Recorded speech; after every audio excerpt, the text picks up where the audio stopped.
gonna do? What you gonna do that the storm is over? You've been battered. You've been told. Oh, yeah. Talked about. Discouraged. God said, what you gonna do? What you gonna do? He said, you better hold fast to the promises. Those promises that I spoke to you years ago. Don't let go. God said, I heard your prayer. I saw your tears.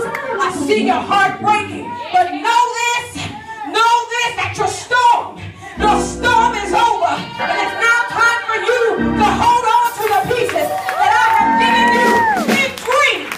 God said, I've given you dreams.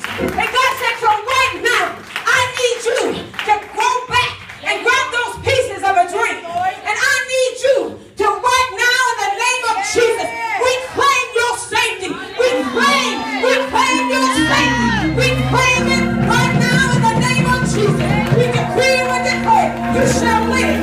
You shall live. You shall live. You will live. You will live. You will live. You will